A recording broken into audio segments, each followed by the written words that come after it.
everybody, it's G Marks, and welcome to another episode of the Hartford Small Biz Ahead Podcast. Thank you so much for joining us. Today, we're going to be talking about restaurants and the restaurant industry, and our guest is Chef Derick Lopez. Derick is the executive chef and owner of the Freakin Rican Restaurant Corp. First of all, Derick, thank you so much for joining me. I'm really glad that you're here to talk about the business. Thank you. Thank you so much for inviting me. Yep, this should be fun. So first of all, where are you guys based? And how did you get to where you are with the Freakin Rican Restaurant Group? Okay. We are located in Astoria, Queens, Astoria, New York. We've been here for 5 years now, the brick and mortar. The business has been running for about 7 years. We started out doing street festivals in Manhattan, Queens, all over the 5 boroughs. And then it took us about 2 years to kind of save and self-fund the brick and mortar here in Astoria. That is awesome. So overall, 5 years. So I'm going back in time right now. You were around for a couple of years and then COVID hit. So we're going to get to that. And I'm sure you've got lots of great stories about that. But tell me a little bit about the restaurant. Like what kind of food do you serve? And is it just one location or is it multiple locations? If you can give us an idea. Yes. So it is one location. It's one location. Like I said, it's in Astoria, Queens. We sell authentic Puerto Rican food, just like your grandma would make. I was raised in the Bronx. My mother cooked every single day of my life. So food was always something that was very special in our family because she would cook a meal every single day. It wasn't about ordering out. And so my business, we make everything authentic. And we also, I have my own products, my own seasoning line that consists of adobo, sazon, sofrito. So I do a whole lot. Is this your first restaurant? This is actually my second. My first, I think, was like a stepping stone. I did a lot of learning. It wasn't open for that long. I think it was maybe 7-8 months before I had to close. Yes. I learned the hard way. I lost everything and I went back to work full time. And then I came back and I said, you know what, I'm going to do street festivals and basically worked my way up to self-fund, this restaurant. Good for you. It's funny. Michael Jordan always said, you fail till you succeed, and I see that with so many. I run a business myself, and I can't tell you how much money I have spent and lost over the years on failed projects and ventures and whatnot until you figure out what works. So hopefully you do. So before you even started the restaurant, before Freakin Rican, where did you sort of, get your training? Where did you, cut your teeth? How did you learn the business? I basically learned on my own. I've been on my own since I was maybe about 15 years old. So I often cooked at home for myself, kind of trial and error. I always knew that I would have a restaurant since I was very, very young. I would always say it, a little cuchi frito. I remember probably being 9-10 years old and knowing that this is what I was going to do. It's crazy that I knew so young. But cooking was always a part of my life. I always enjoyed cooking. Yeah, but you enjoy cooking, and I'm sure you're a great chef. And that's I think that's one part of running that restaurant. So how'd you learn the other parts of it? I mean, there's a lot. First of all, let me just even ask before you even answer that question. How big is your restaurant now? Like approximately how many full-time, part-time employees do you have? Right now, I have about, I think about 18 employees. It's quite a lot. How did I learn? I think I'm still learning. Yeah, of course. Because business is always changing. And when you deal with so many employees and their characters, there's always a lot of learning to do. And so I'm still learning. It's been quite a challenge because I have no business background, but I just kind of went with like my internal compass and guide. Like I always say, God of the universe, where was always putting things in my head. And then I Right. would just listen to those things. And, part of that is intuition. I would just listen to those things and build on that, as far as, let's say, like recipes. I would make one recipe, I would write it down. And then over time, I would tweak it and tweak it and tweak it to make it like the best recipe that I could possibly make. And so I basically did that with every single recipe. And really, it really was just ideas coming into my mind and just doing it. That's it. Really, just everything that came to my mind, I felt like it came to my mind with a purpose. And so Yeah. I just followed that Right. and just continued. Sure. Sure. Do you have any partners, or is it just yourself? No, just myself. That Yes. is amazing. Any family members that help you out, or again, is it just No, yourself? actually, my sister's my assistant. No one, I mean, everyone works for me. No one helps me Sure. out, but yes. So my sister is my personal assistant. Um, I'm really like a one-man show. It's been really, really challenging.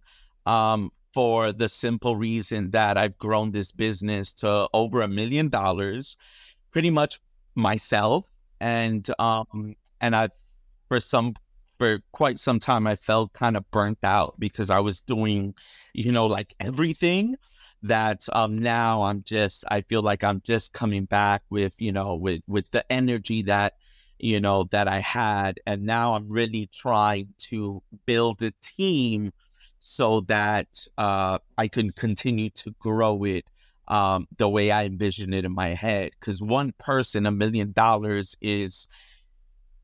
yeah, it's A lot. almost unheard of. So in order for it Yeah. to grow, I need to be much more than one person. Yeah, you really do. We'll get to that. It's funny. I mean, you have definitely beaten the odds. I mean, this restaurant's been around for 5 years now. Yeah. You've been running it on your own. Like you said, you've had no business background or training before you started this up. You self-funded, so I'm sure your capital is tight. So you have to watch every penny that was going out the door. And here you still are running a business grossing more than $1 million 5 years later. It's pretty darn impressive, what you've Yes. done. And Yes. Thank you. yeah, I give you a lot of shout out for that. So having said all those positive things, let's talk about the negative. Okay. So you had a failed restaurant that you tried to get up and running for 7 months. That, to me, that was your education, Yes. that, right? That was I my mean, that's training. like, yeah, that was your training. And, Definitely was. I don't know what that cost you in the end, but maybe that was less than what you would have paid Everything. for culinary school. Yeah.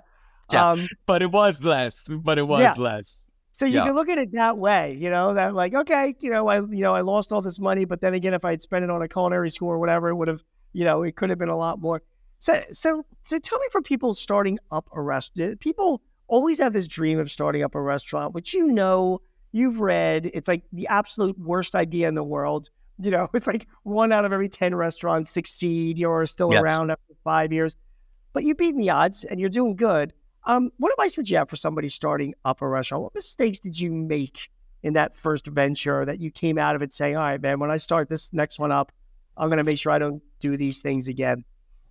I feel to start up any business, it could be a restaurant, it could be, something else. I think you have to be in it for the right reasons, and you really should have some type of passion, because it gets tough. And when it gets tough, I think the only thing that will pull you through is the passion for your craft, for whatever you like. If you're not passionate, then I feel you'll give up a lot faster. Um, as far as my first business, since I had no business background, I thought being an owner was, calling the shots. You pay all these employees salary, and I thought, okay, so I don't have to really do much. Yeah. And I learned from that failure that I'm the example. So if there's something missing and, my employees have to go home, oh, well, I'm going to have to do it. And so Yeah. my work ethic really changed, 360.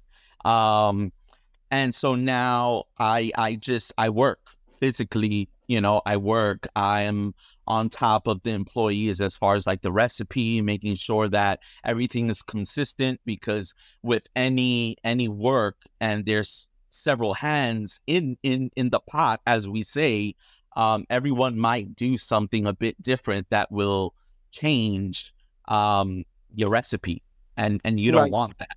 So I think really the lesson that I've learned most of all is just tenacity, to really be in it. Makes I don't sense. know if No, that makes sense. makes complete sense. And also, like you said earlier, having the passion for what you do, because when things really hit the fan, Yeah, that's what you lean and they back on. You often say, do, and they often do. and they often do. And, you think to yourself, like, all right, all these things are going wrong, but I'm doing this for the right reason. And I know why I'm trying to do this. And that is, in the end, what sees me through, And you know Did you what get, else? go I'm ahead. sorry. You know what else I No, go ahead. learned from my first? I learned so many things. It's just not everything comes to my mind. But another thing that I learned was the finances. So because I was running this restaurant, I felt that I could just, okay, I could pay this personal bill and I could do this. And so the money was all over the place. I didn't separate the money. Whereas the business that I currently have now, I get paid from that business. So that is the money that I touch. I don't just touch everything, so the business has its money and I get paid what I get paid, which is what I live off of. So really separating both, because every business goes, kind of up and down, and you need that capital where you're able to say, okay, I'm in a little rut right now, but I have savings for this. So now I'm going to be okay. But if you're touching everything, then that is going to become a problem. I love that as an example. You mentioned about, like, the cash, back and forth and all. And I'm assuming you had no accounting background or financial background. You said you really didn't have any business training. Nothing. Do you have a bookkeeper now or an accountant now? Oh, yes. Oh, yes. Yes. I have a very good CPA. Yes. Good. So I guess that's another lesson you probably learned from the first business as well. Wait, Yeah. right now, when you talk about lessons coming out of this, do you have any other sort of advisors or mentors, people that, you had to learn from somebody how to do this? It couldn't have been don't tell me it was all self-taught. Yeah. Not really. No, not really. I just, again, I kind of grew up with this passion of food, and I kind of knew where I was going, and because I had kind of already done it but failed at it because of my, Mhm. I was quite irresponsible, to be honest, and just all over the place. Mhm. I feel that failure taught me so much. It taught me so much of what not to do and what to do. And so now with this new business, literally, I felt like I was seriously guided, and I just followed through with whatever came to my mind, and just built on it. Built whatever came to my mind. For instance, we were doing festivals. There's so many companies that do festivals and they just sell whatever they sell. But I was Yeah, busy selling what I was selling. I was connecting with the people so that the following week they would bring their friends, right. and so literally I spoke to every single customer, and that customer would tell other people, and before you know it, we would have a line, and the other Sure. vendors would be like, hey, what's up with them? But I would make sure, because I love people, that there was Sure. that interaction. It wasn't just, okay, you want this and you're going to give me the money and I'm going to give you the food. No, I wanted to have that conversation. And so we just kept on building on that. And I was busy pretty much marketing myself and marketing the name so that Mhm. everyone would remember the freaking Rican, the freaking Rican. Cool. And so our banner actually said the freaking Rican restaurant, but I didn't even have a restaurant. And so people would say, "Oh my God, where's your restaurant?" And I would say, "I'm sorry, I don't have one, but I will." So if for Right. some crazy reason, I knew where I was going. And so even when it came, let's say, to ordering whatever I needed to order, the average person has doubts on what they're doing. I never had doubts. So I would Right. order 500 because I knew I would sell them. So everything I did on a big scale because I knew where I was going. And because I was so confident and I put in the work, I got there. Got it. I got it. You mentioned about your team and the employees that you have. You realize after going through a failed venture and then starting up this one and growing it over the past 5 years that you can't do everything. You have a life to Yeah. live, you know, Yeah. and that it doesn't mean it's funny. People talk about technology and AI and everybody's going to be out of a job and all, and I don't know, like every company I go to, including my own, like it's like you cannot survive without your employees. Like Yeah. you need good people. And I'm curious, so what has been your attitude towards your employees? Like how has that changed and evolved over the years? And what are you striving to do, with your employees? Like what's your plans over the next few years? I think if I could be brutally honest, I feel that um it's been really challenging. That Yeah, it is. part has been really challenging. I don't know what COVID did, but after COVID, people just want to collect the check, but I feel not too many people really want to work for that check. If I could be brutally honest. Yeah. Oh, So I hear that all the employ time. yeah, employees has been something pretty challenging. Um they're here today, they're gone tomorrow. It's so hard to keep them focused. Uh, but thankfully, I've had, a few that have been with me now for a year, 2 years, 3 years. Some of them have gone and came back. Um, so thankfully, it's just really, I put myself in their shoes, and I try to be somewhat of a different owner in the sense of if I make money, I want them to make money. Um, Right. and so I'll treat them to lunch, Christmas, I'll take them to Christmas shows, to dinner. I try to give back whichever way I can because today I'm here, but tomorrow, sometimes life takes a big turn and I believe in karma. So Sure. I try to be the best that I can be with my employees. Your the makeup of your staff is it like anybody in the industry. You have a lot of hourly workers, and Yeah. that's a completely different animal than white collar workers or salaried workers, and it takes an entirely different approach to Yes. keep them motivated and happy and keep them around. And you are not alone. Anybody else in restaurant retails trying to keep people Yeah. retain them because it's easy for them to go. Have you figured anything out? You mentioned you have a few that have been around for a while, and a few that have left Yes. and come back as well. I mean, there's no silver bullet. I get that, to doing this. But have you found anything that's worked for you that's helped you either attract people to the business or at least keep them around? Is there? You mentioned Christmas, getting them a meal or taking them to a show or whatever, but bigger picture than that. Any Right. benefits, Right. compensation, workplace. What do you do to to try and create a good environment for them? I mean, I really just try to listen to them Good. and Okay. and and listen to their needs and what they're going through and try to kind of meet them in the middle. I feel that us human beings, we have our lives and we have so many problems and so many issues. So lately, what I've been doing is trying to sit down with each employee, maybe 15 minutes in my office, and just have them help me with some tedious task in the office and just kind of get to know them a little bit better. So I think that definitely is something different that perhaps they're not used to, and I think that helps me understand them and them understand me.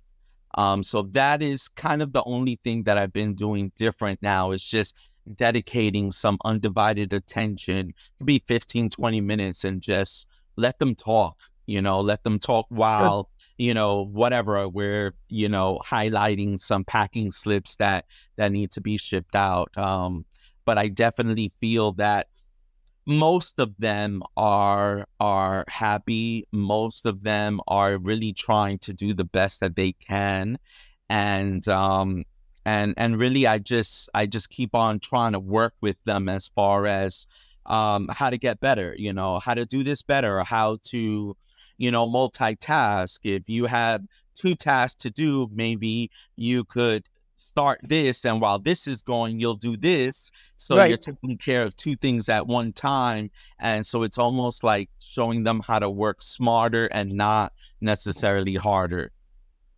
Yeah, I think that's a great approach. And it is I hear time and time, and I see it. You have a younger generation of workers. They need constant feedback, supervision. Tell me, what I'm doing right, what I'm doing wrong.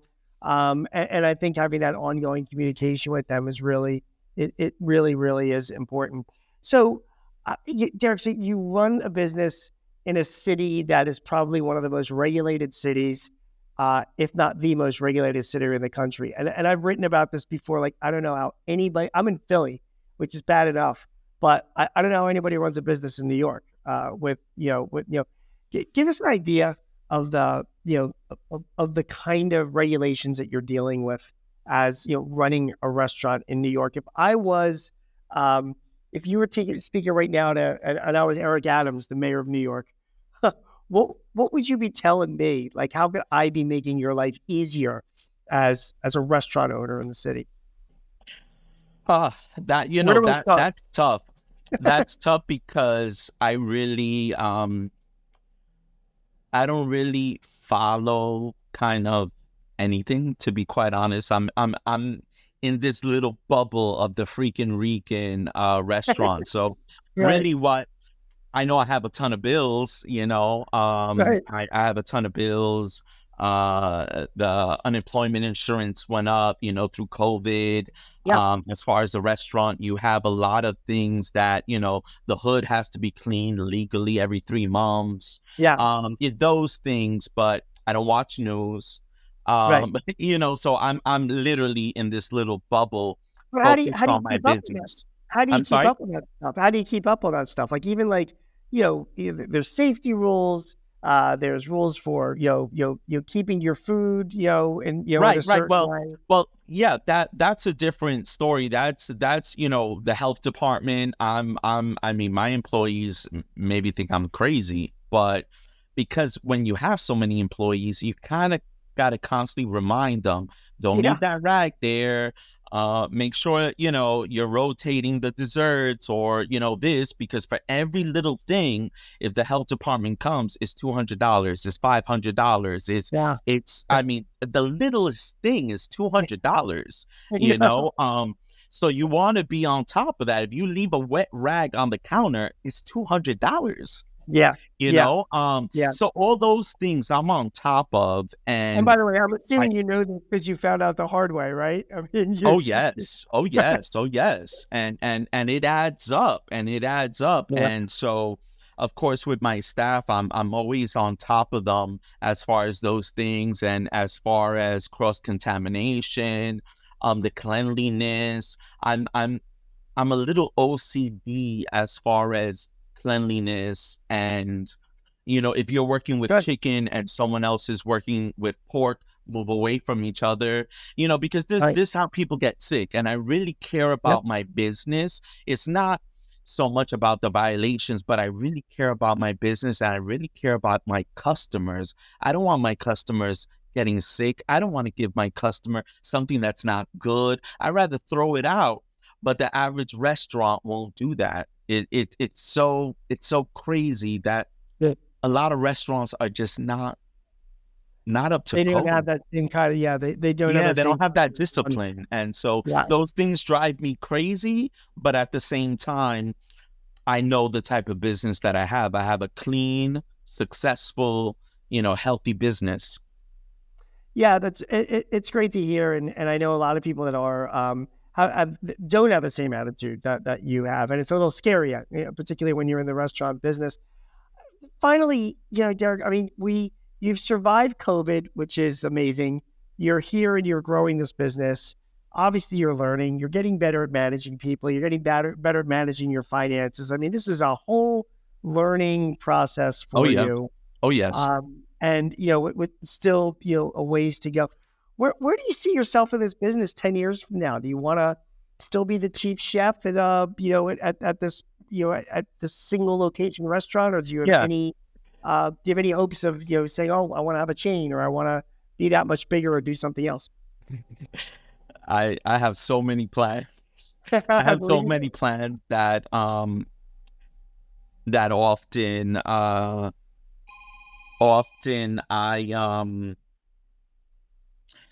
I know that when I got into this, I wanted multiple locations, which I kind of started looking for another location now, because in this restaurant I only sit about 20 people, which is very small, but we're always so busy that there's always a ton of people waiting outside on the waiting list.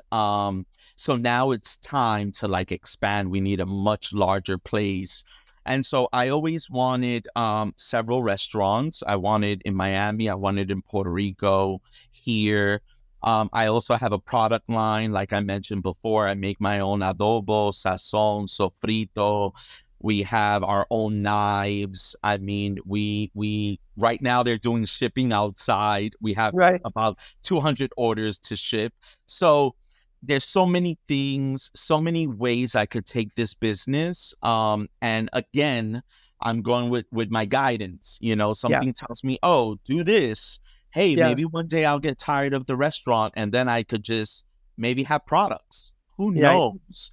But definitely I envision this being much, much larger. But of course, that's why I'm trying to organize a team, because Yes. I would get a heart attack. I need a strong, solid team to be able to accomplish these things. For what it's worth, the restaurant owners that I know and my clients that have been the most successful, even if they don't have multiple locations, they have multiple channels of revenues. Like you said, you're selling knives, they sell branded products, they Right, sell stuff online.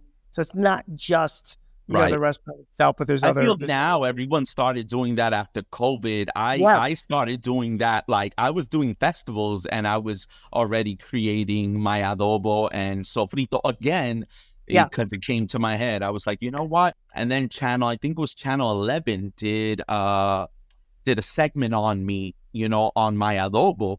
yeah. And I mean, I thought I was Kim Kardashian. It was, my website crashed. It was so Wow, many orders, wow, but that that got us through and actually made our numbers beat the previous year because of amazing. that. So go That's go amazing. figure, you Yeah, know? that's amazing. Sometimes things like that do happen. One final question, I'll let you go. I don't clearly don't know about your personal life, whether you're married or not or whatever, but like, how do you balance your work life? I mean, being in this business, it's like you're working 20 hours a day. So, Well, do I you think make that a that's why my priority to balance? marriage yeah, continue. I'm sorry. No, I say, do you try to make it a priority to, to try and balance, or, do you work Well, out? Do you, I started this company with my ex-husband. So I was that- married for 10 years. I was married right. for 10 years. I think our divorce was final probably not even a year ago. Um I think it's challenging. I think it's Yeah. challenging when you are a perfectionist, when you are a go-getter, Yeah. when you have so much tenacity and you want to grow. Yeah. It's hard to make time for someone that is not, perhaps on the same page that you are. Sure. Maybe they're a couple pages behind, and it's hard to meet at the same page. But right now, I try to make time for me, because the only way that I will continue to grow this business is by nurturing myself and Agree. making sure that I have the me time and meditation and therapy, and continuously trying to work on me and making sure that I'm good. So that way I can make sure the restaurant is good, the employees is good. Because if you're not good, I mean, what's going to be good? Nothing. Yep. Great advice. Great Yeah. advice.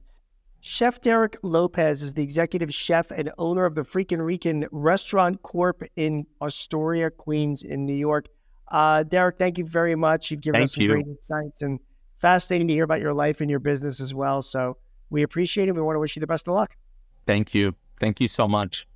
Everyone, you have been listening and watching the Hartford Small Biz Ahead podcast. Thank you so much for joining me. My name is Gene Marks. If you need any tips or advice or help in running your business, please visit us at smallbizahead.com or sba.thehartford.com. Again, my name is Gene Marks.